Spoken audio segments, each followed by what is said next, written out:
Gracias, muchísimas gracias por la oportunidad de poder comentar algo. Doctora Cabanillas, mientras veíamos el reportaje, usted me decía que no estaba del todo segura que lo que extrae del bolsillo derecho a Alan García cuando sube las escaleras sea realmente un arma. Bueno, partamos del hecho de que evidentemente él tenía armas en su casa. Ya eso está registrado y no es absolutamente nada irregular. Me parece extraño que siendo un revólver o el arma que sea, que es metal y es duro, de repente hace así como un pico, ¿no? Para abajo, un piquito, muy blandengue. No sé si será, no será, pero quizás también la toma, el ángulo, todo eso tendría pues que analizarse. Es parte de la edición donde se ha hecho un primerísimo plano para poder registrar esto que es un segundo. ¿no? Debería ser así, ¿no es verdad? Claro, pero puede haberla sacado así, digamos, pero y lo que se capta es una especie de sombra, de hecho. Se le habría caído la parte. Lo cierto es que acabó con su vida. Eso es lo cierto, claro, ir al fondo del tema, lo trascendente, es que él tenía un sentido muy desarrollado de, digamos, del respeto a la dignidad y del valor de la dignidad. Y también apreciaba muy en alto el haber sido 2 veces representante del Perú, siendo su presidente electo, ¿no? Democráticamente. Y lo decía públicamente, siempre lo ha dicho. Y a mí no me van a agraviar, en ningún momento me voy a prestar a eso. Eso ha dicho de manera general muchas veces ha mencionado una expresión de esa naturaleza. Entonces, ese es el tema. Ese es el tema de fondo y además está en la carta hay una mención al respecto. De acuerdo. A mí la carta me pareció bastante soberbia. No vamos a discutir sobre posturas porque sería en vano. Además, yo soy absolutamente respetuosa del momento que usted está atravesando. Pero hablar del suicidio como un acto de dignidad no es un hecho irresponsable, no es un acto irresponsable, porque finalmente Nelson Mandela, uno de los hombres más dignos de la historia mundial, estuvo preso ¿cuánto? Más de 25 años, siendo una persona absolutamente correcta y sí apresado de manera injusta. Es que ahí hay una premisa, la cárcel? Porque ahí hay una premisa equivocada. Él nos está diciendo permanentemente y está diciendo a las autoridades del Ministerio Público y está llevando documentos probatorios de que él no ha tenido ningún tipo de delito en su trayectoria actual cuando lo están acusando de una serie, ¿verdad?, de actos que son actos delictivos. Y él dice, pero aquí están las pruebas y ustedes tienen suposiciones. Inclusive en un momento se exalta, pues dice, a ver, demuéstrenlo pues, ¿no? Imbéciles. Porque es que realmente ya una persona que viene siendo hostigada años, hay un momento en que se tensa, hay un momento en que cualquiera dice, Dios mío, ¿por qué me persiguen como un animal que me quieren enjaular? Pero con más razón te enfrentas a la justicia y dices, ok, detención preliminar y mañana hay prisión preventiva. Él lo manifestaba, otros se corren, yo no. Pero ¿qué te digo? La impresión que da esta justicia, y tú mismo la estás viendo, medio mundo aquí en el país están observando que hay absolutamente, ¿qué te digo?, excesos en la aplicación de las normas, excesos. A todo el mundo quieren ponerle, ¿no?, prisión preventiva, prisión transitoria, como quieran llamarle, pero prisión. Cuando no hay sustento para ello, cuando se puede llevar un proceso absolutamente a profundidad, con imparcialidad. De hecho, hay excesos en el aparato judicial. Quizá no hay confianza en el aparato judicial. Y se ha dicho, y se ha dicho porque todos han ido a parar presos, prácticamente. Falta Susana Villarán, Ollanta Humala y Nadine Heredia, estuvieron 7 meses, Keiko Fujimori está privada de su libertad, Pedro Pablo Kuczynski continúa internado, pero la idea es que lo pasen a Barbadillo junto a Fujimori. Y sí, pero obviamente son excesos porque a falta de condena el Ministerio Público trata de asegurar las investigaciones con los implicados privados de su libertad. Pero ninguno de ellos tomó la decisión tan drástica de eliminarse, que es una responsabilidad única y exclusivamente del que se mata. Es que no todas las personas tienen reacciones o sentimientos igualitos, ¿no? Estandarizados. No, en eso estamos de acuerdo. No, entonces, la verdad es que no hay una percepción de una sana administración de justicia, sino de una intención de venganza, de enemigos políticos que empujan o que tienen influencia ahora en el Ministerio Público. Entonces, si hubiera una justicia realmente imparcial, ¿qué problema hubiese habido? Nada. No sabemos, de repente Alan García termina siendo comprometido. Nunca dejó de dar la cara. Mira, él nunca dejó de dar la cara. Siempre salió a responder, siempre aportó pruebas, pero nada valía. Es decir, había que, forzando inclusive, incorporar a Alan en cualquier de los casos que se estaban viendo. Cuando ya no funcionaba alguno, buscaban cómo asociarlo a otro. Lo último fue lo del señor Nava, ¿no es verdad?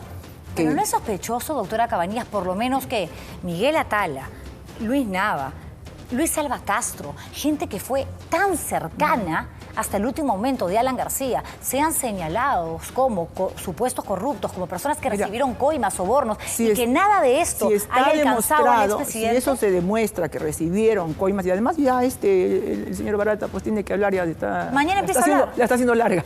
Entonces, el tema es que tienen que ser investigados, pero de cabo a rabo, personalmente, y luego ver cuáles son, si hay algunos indicadores, algunas sospechas, pero ¿cómo puede uno suponer respecto a la inocencia de otro? Decir, mira, este podría estar, ¿no? Parece que está, y ya con eso nomás, porque con eso nomás quieren meterlos a una prisión preventiva. ¿No hubiera sido ideal que espere todo esto, las delaciones, los testimonios de Barata, el propio Alan García? Mira, ya esas son respuestas tan íntimas, tan personales, depende de cómo uno perciba la situación y qué respuesta va a dar, porque él está tomando decisión de su propia vida.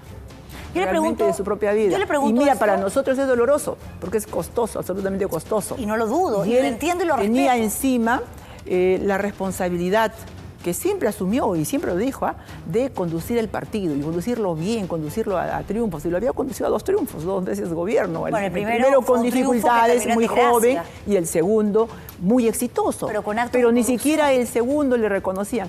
Y mira, él después de haber sufrido lo que sufrió en la primera etapa, después de su primer gobierno, venía curado.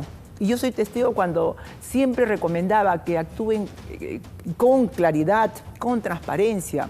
Y siempre recomendaba mucho cuidado, porque ya él estaba curado, como te digo, de esa experiencia que había pasado. Un hombre tan inteligente como Alan García, a mí me daría mucha pena pudo haber recibido una coima de más de 4 millones. Que una persona con un cargo tan importante como el que mencionas haya caído en este tipo o en cualquier tipo de delito. Es decir, sería tremendamente grave y sería, pues, ¿qué te digo? La responsabilidad de haber llevado al presidente a un acto extremo, ¿no? Las declaraciones de Barata van a ser fundamentales, ya no para Alan García, porque él ya no está y no va a poder asumir ninguna responsabilidad penal. Pero lo importante, creo yo, como país, por dignidad, justamente, que es lo que usted manifestaba antes con respecto al suicidio, cosa que yo no lo veo de ninguna manera así. Yo más bien creo que tenía 2 salidas: enfrentar a la justicia o autoeliminarse, y que optó por una medida que yo sí creo que fue cobarde tratándose de Alan García. Usted dice que fue valiente. Sí, yo creo que siempre enfrentó a la justicia, nunca dejó de enfrentar a la justicia, estaba aquí, estaba otorgando pruebas, estaba trabajando con sus abogados, pero las personas no son pues de fierro, ¿no? Ni tienen de palo. De acuerdo. Yo creo que con el dolor que tenemos y en homenaje a él, el partido se va a reactivar. El partido va a comenzar o recomenzar una ruta unitaria, una modernización en la que ya estaba comprometida, porque el mismo presidente García estaba motivando, ¿no?, a la modernización del partido, a la apertura, como siempre ha hecho el APRA, de que van en relevo las generaciones. En el APRA se mezclan generaciones mayores, intermedias y jóvenes.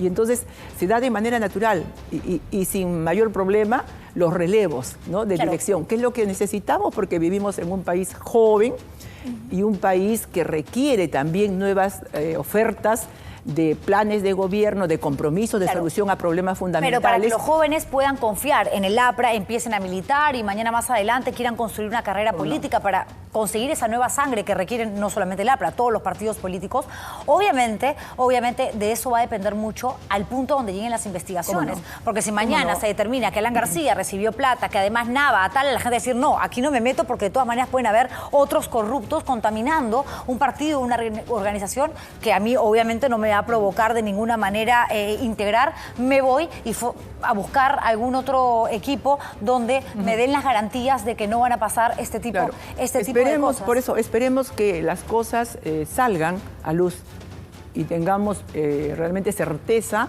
en conclusiones que sean confiables. Ahí lo demás es especular, y como tú bien decías, ya no debemos especular, sino esperar la información y naturalmente estar vigilantes y avanzar, en el caso del APRA, como te digo, en esa senda, en ese camino, porque el país requiere de partidos, mira, con mística y con trayectoria como el APRA. El APRA de Aya de la Torre es un partido con mucha trayectoria y muchos de nosotros somos hijos de apristas que han sufrido prisión por ser apristas. No, y además, Víctor el Raúl mismo Aya de la papá, Torre, el mismo papá de Alan, mi padre también. Víctor Raúl Aya de la Torre, un hombre muy valiente, además, que murió austero, inteligentísimo, efectivamente, sin grandes cosas. Demócrata. Y algo que a nosotros nos admira es que nosotros hemos sido formados en una tienda, digamos, de apertura, ¿no? De democracia, de respeto a los demás, inclusive a los adversarios. Cada vez que el APRA iba a elecciones, en épocas democráticas, invitaba, siempre llevábamos invitados, ¿no? Los independientes, o también algunos con partidos, pero flexibles, ¿no? Con buen trato, no nos masacrábamos por ser de una u otra posición. Ahora yo veo que no hay debate político, no hay polémica, lo que hay es agravio.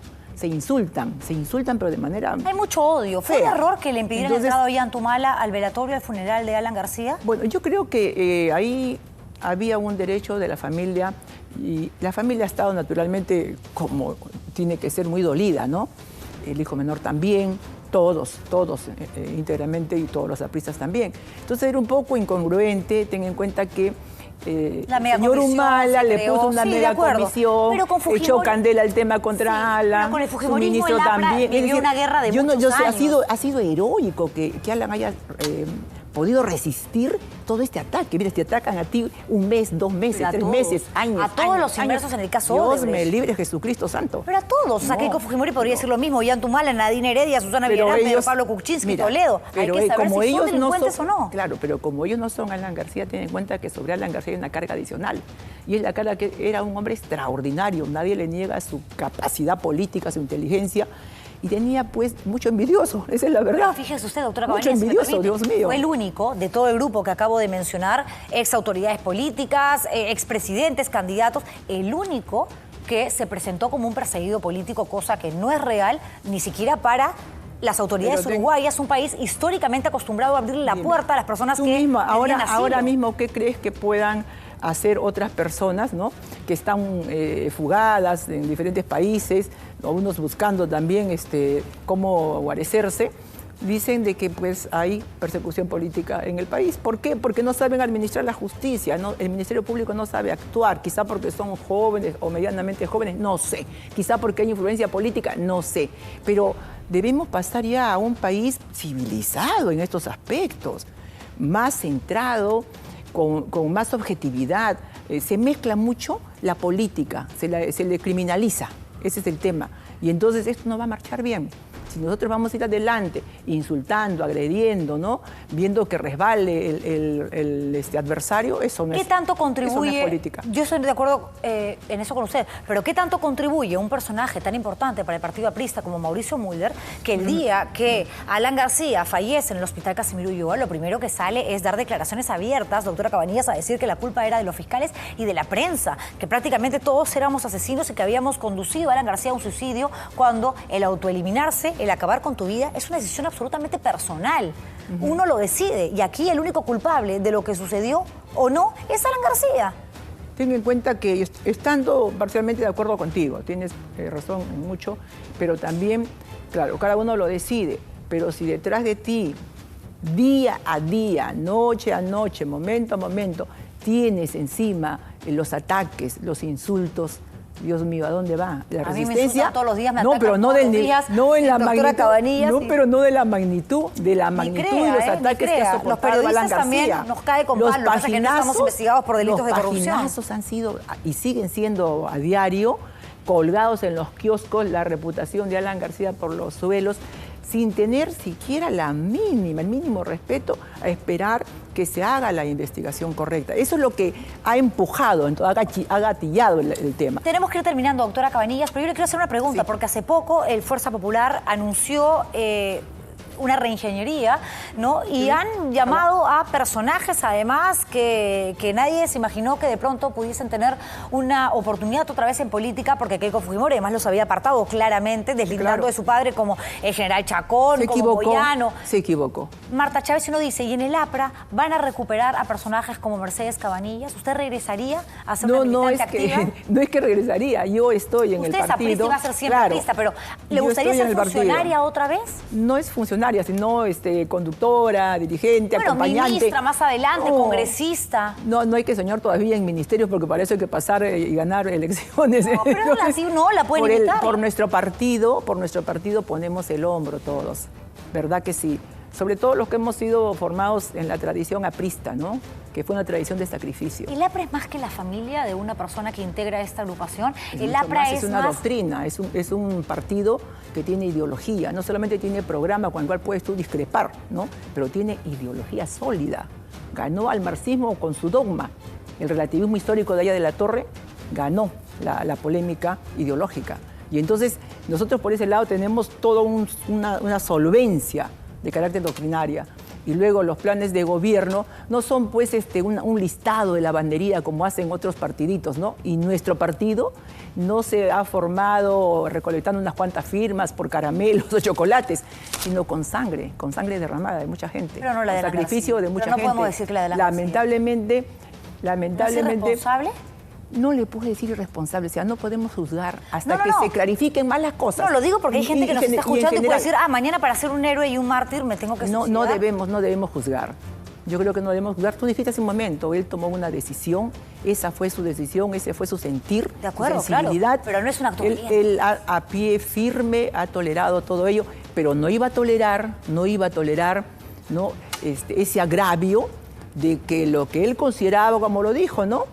Sin ningún tipo de razón, pueda ser agraviado, arrastrado, que con grilletes, con qué tipo de cosas. En todo caso, doctora Cabanillas, siempre hemos conversado muchas veces, la he entrevistado tantas veces como reportera, y siempre es un placer conversar con alguien con la que se puede, obviamente, y está clarísimo que no coincidimos en la mayoría de aspectos. No, sí, y respetamos, yo respeto tu posición. Una conversación alturada, como dos mujeres inteligentes, grandes, que podemos hablar. Eso es lo que queremos. Eso es lo que buscamos todos, por favor, pero que no huyan los políticos. Mira, yo hoy más que nunca estoy al servicio de mi partido, estoy en mi partido, vamos a tener una reunión pasado mañana de dirección política, vamos a analizar. Ya la veo en el Congreso en el 2021, usted de vuelta, ¿eh?